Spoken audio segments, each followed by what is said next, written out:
معیشت کو بڑا دھچکا، وزیر خزانہ کو سازش کی بو آنے لگی۔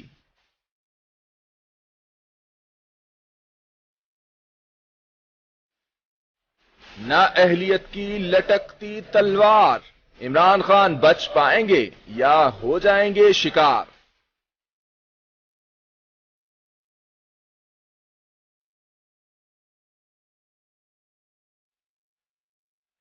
اسٹاک مارکیٹ میں اربوں روپے کے گھپلے، ایس سی پی روک تھام میں ناکام۔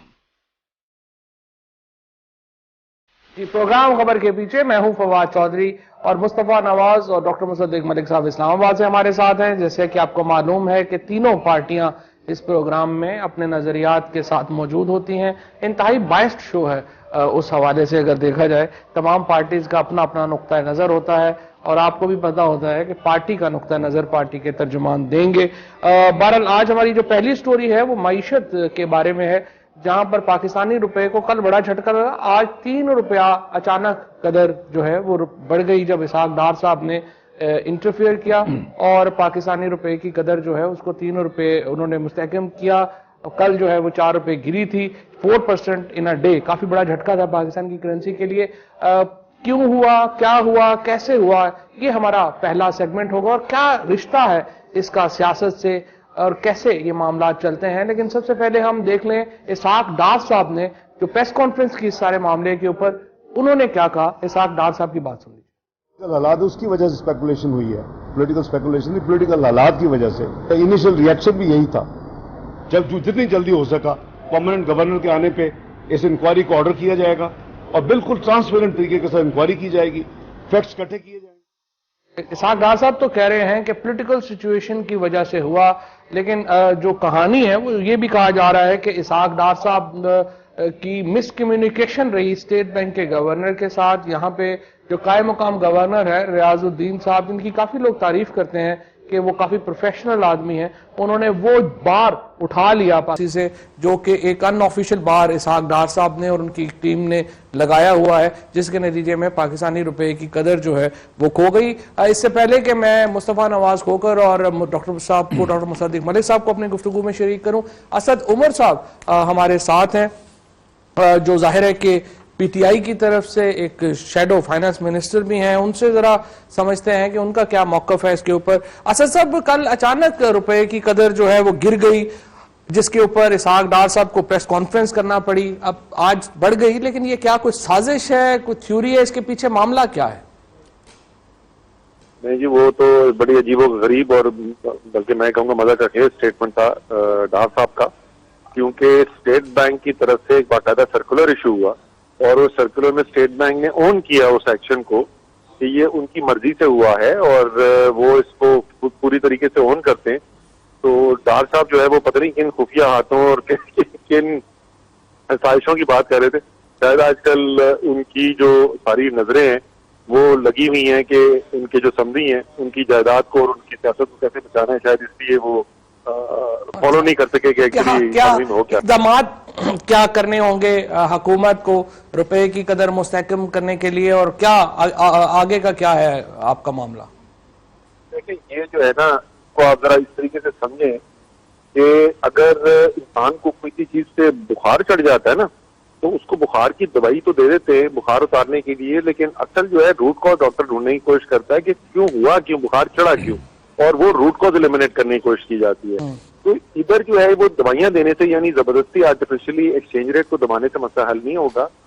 جو بنیادی اسٹرکچرل مسئلہ ہے اس وقت معیشت کا، یعنی ایکسپورٹ گرتی چلی جا رہی ہیں، ہماری امپورٹس ریکارڈ سطح پہ پہنچ گئی ہیں، ہمارا ٹریڈ ڈیفیسٹ جو ہے جو آج تک 20 بلین ڈالر سے اوپر کبھی نہیں گیا تھا وہ 30 بلین ڈالر سے اوپر چلا گیا ہے۔ ہمارا جو کرنٹ اکاؤنٹ ڈیفیسٹ ہے وہ پہلے 11 ماہ کے اندر جو ہے وہ تقریباً 11 بلین ڈالر پہ پہنچ چکا ہے، جو آج سے پچھلے سال تک صرف 3 بلین ڈالر کی سطح پہ تھا۔ تو یہ جو بنیادی کمزوری ہے معیشت کی، جب تک اس کو ایڈریس نہیں کیا جائے گا اس وقت تک آپ ایکسچینج ریٹ کو آرٹیفیشلی کنٹرول نہیں کر سکتے۔ آپ زبردستی کریں گے بھی تو مہینہ کریں گے، 2 مہینے کریں گے، 8 مہینے کریں گے، اور اس سے اور مزید نقصان ہوگا۔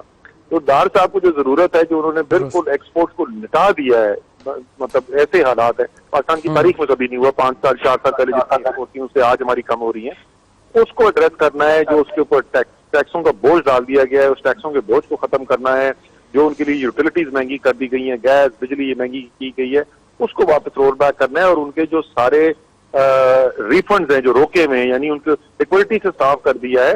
یہ جو بنیادی اسٹرکچرل مسائل ہیں وہ حل کرنے, اس سے ایکسپورٹ اٹھنی شروع ہوں گی, اس سے آپ کا جو دار و مدار ہے قرضوں کے اوپر کم ہوگا اور روپے کے اوپر دباؤ جو ہے وہ کم ہوگا. جی ڈاکٹر صاحب سنی آپ نے ساری گفتگو اسد عمر صاحب کی, ان کا مقدمہ سنا. اب آپ اس کو یہاں سے آگے اٹھائیں اور بتائیے ہمیں اپنا آپ کا کیا موقف ہو.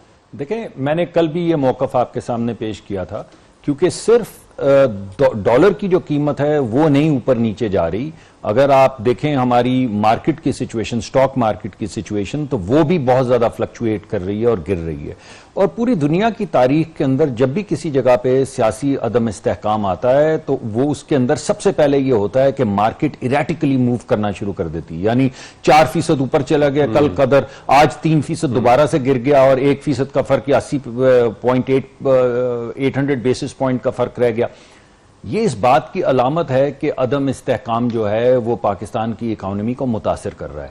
دوسری جو انہوں نے سٹرکچرل باتیں کی ہیں ان میں سے کچھ باتیں صحیح ہیں, لیکن میں ایک تصحیح کرنا چاہتا ہوں. دیکھیں اگر کوئی مس کمیونیکیشن ہوئی ہے تو مس کمیونیکیشن اسٹیٹ بینک اور بینکس کے درمیان میں ہوئی ہے. اس کی وجہ کیا ہے؟ وجہ یہ ہے, اور یہ جو میں آپ کو بات بتا رہا ہوں یہ ایک انفارمل طریقہ کار ہے جو آپ کسی بھی پرانے اسٹیٹ بینک کے بندے کو اگر بلائیں گے تو وہ آپ کو بتائے گا کہ انفارملی یہ چلتا کیسے ہے.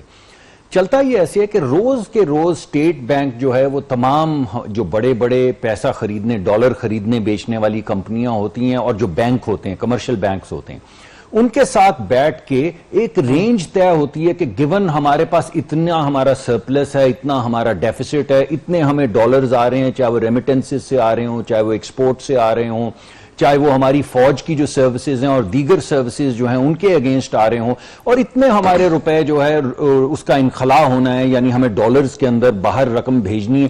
تو ایک زون طے ہوتا ہے کہ اس زون کے اندر جو ہے ڈالر سرکولیٹ ہونا چاہیے. دس از اے فیئر رینج. اس فیئر رینج کے اندر جو ہے پھر مارکیٹ فورسز جو ہیں وہ اس کے اندر کھیل کھیلتی ہیں اور قیمت جو ہے وہ اوپر نیچے جاتی ہے. انڈیپینڈنٹ اینالسٹ ہیں ان کا تو ماننا ہے کہ یہ سیف زون جس کی بات آپ کر رہے ہیں وہ زبردستی آپ نے اور حکومت نے اتنی رکھی ہوئی ہے, ادروائز جو ڈالر کی پیرٹی ہے وہ تو کافی زیادہ خراب ہے. 120-25 پہ کہہ رہے ہیں کہ اصل تو ڈالر کی قیمت ہے. آپ ان لوگوں کو کیا جواب دیں گے جو حکومت کے ناقد ہیں؟ دو چیزیں ہیں. ایک بات تو یہ ہے کہ یہ جو آپ ڈیفیسٹس کی بات کریں کہ ہماری ایکسپورٹ اتنی ہے, امپورٹ اتنی ہے, واقعی ہمیں انفارم کرتی ہے کہ ہمارے روپے کی قیمت کیا ہونی چاہیے. لیکن دوسری چیز جو ہے نا وہ ہے ایسٹ فارمیشن.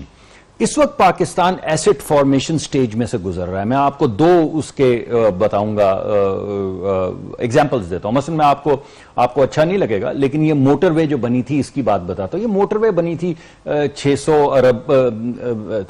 500-600 ارب روپے میں, یہ جتنے میں بھی بنی تھی, میں خدا شاہد ہے مجھے یاد نہیں, 21 ارب روپے میں بہرحال جتنے بھی. اب وہ 21 ارب روپے کے اندر جو موٹر وے 16 ارب اوریجنل پی سی تھی, پھر 8 ارب روپیہ بڑھایا گیا اور وہی تو پھر حدیبیہ. مگر وہ جو چلیں وہ تو آپ اور طرف لے جا رہے ہیں. یہ ایسٹ بننے کی وجہ سے اگر آج آپ اس کی ویلیویشن کروائیں یہ موٹر وے کی تو یہ تقریباً 300 ارب کے قریب اس کی ویلیویشن ہو چکی ہوئی ہے. جب آپ پیسہ لیتے ہیں باہر سے اس وجہ سے کہ آپ کے ملک میں ایسٹ فارمیشن ہو, یعنی پورٹس بنے, انفراسٹرکچر بنے, نئی انڈسٹری لگے, تو یہ ایک اچھی انویسٹمنٹ ہے. اب آپ ذرا مصطفیٰ صاحب کو بھی شامل کر لیں. جی ہاں, لیکن اگر آپ اس کو لے کے صرف کنزمپشن کے اندر استعمال کر لیں, یعنی بورو کریں پیسہ اور اس کو کنزمپشن کے اندر ڈال دیں, ایسٹ فارمیشن یا پروڈکٹیو ایسٹ فارمیشن میں نہ ڈالیں, تو پھر آپ کو اس کا نقصان ہوتا ہے. یہ جو آپ نے ڈاکٹر صاحب جو گفتگو کی اسد عمر صاحب نے بھی, انہوں نے بھی جو لفظ استعمال کیا روٹ کازز, جو ہماری اکانومی کے جو روٹ کازز ہیں ان کو تو گورنمنٹ ٹھیک طریقے سے ایڈریس کر نہیں پا رہی.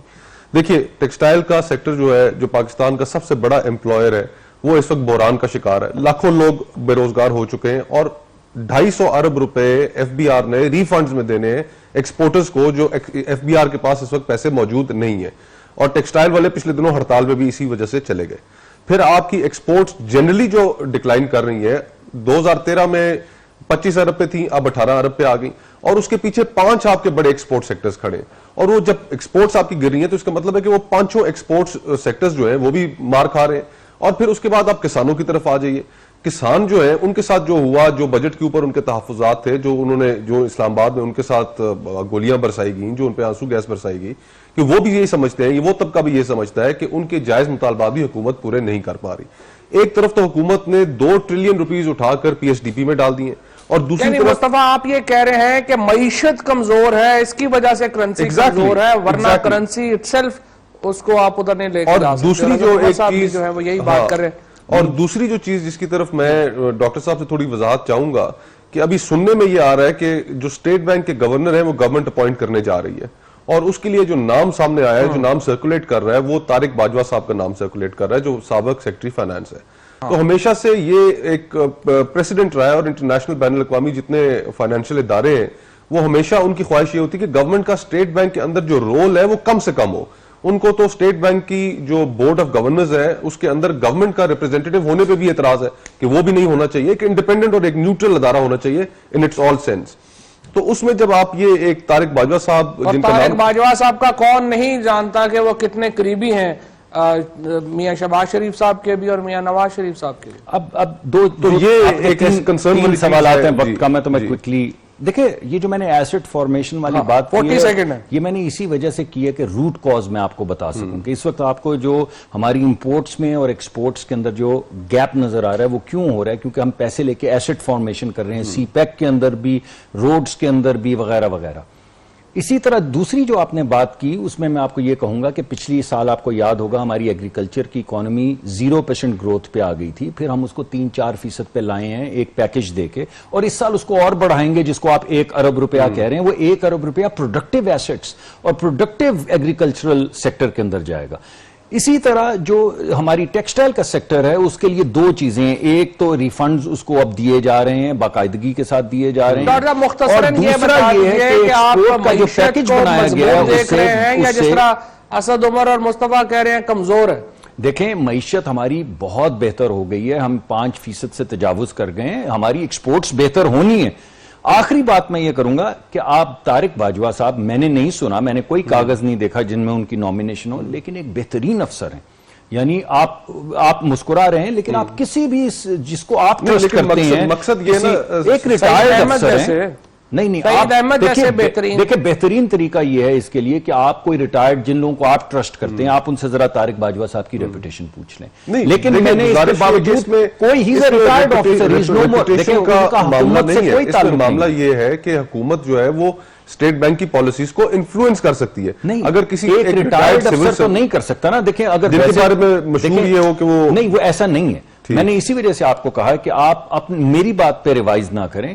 جن لوگوں کو آپ ٹرسٹ کرتے ہیں, افسران کو جو ان کے ساتھ کام کرتے رہے ہیں تمام زندگی, ذرا ان سے مشورہ کر لیں کہ طارق باجوہ کے متعلق کیا اوپینین ہے. لیکن میں یہ واضح کر دوں کہ ان کا نام میں نے نہیں دیکھا ہے کسی بھی نامینیشن پیپر پہ. ٹھیک نہیں, نام آپ نے ٹی وی نہیں دیکھا ہوگا, لیکن نام ان کا چل رہا ہے, وقار مسعود صاحب کا چل رہا ہے. دونوں ہی بہت قریب تصور کیے جاتے ہیں موجودہ حکومت کے, اور جو اس وقت جس طرح سے ابھی آپ کے سامنے کہانیاں دونوں رکھتی ہیں, کہا جا رہا ہے کہ یہ ایک جان بوجھ کے یہ معاملہ ہوا, جو مس کمیونیکیشن کا نتیجہ ہوا, یا جس طرح ڈاکٹر صاحب بتا رہے ہیں کہ نہیں یہ ایک حکومتی پالیسی تھی اور اس کا کوئی تعلق نہیں ہے ان سارے معاملات کے سامنے. بہرحال آج 3 روپیہ قدر میں بہتری آئی ہے روپے کے. یہ کس طرح ہے, کتنی دیر تک رہ سکتی ہے, یہ اب ایک سوال ہے جس کا جواب ہمیں آئندہ آنے والے دنوں میں ہی مل سکے گا. یہاں پر سیگمنٹ کا وقت ختم ہوا, سیگمنٹ کے بعد واپس آتے ہیں تو بڑھتے ہیں پی ایم ایل این کی حسرت کی طرف کہ عمران خان ڈسکوالیفائی ہوں گے, اور پھر ڈاکٹر مصدق ملک صاحب سے آج یہ بھی پوچھیں گے کہ وہ کہہ رہے ہیں وزیر اعظم ہاؤس کے فون ٹیپ ہو رہے ہیں, کون کر رہا ہے. بریک لیجئے, بریک کے بعد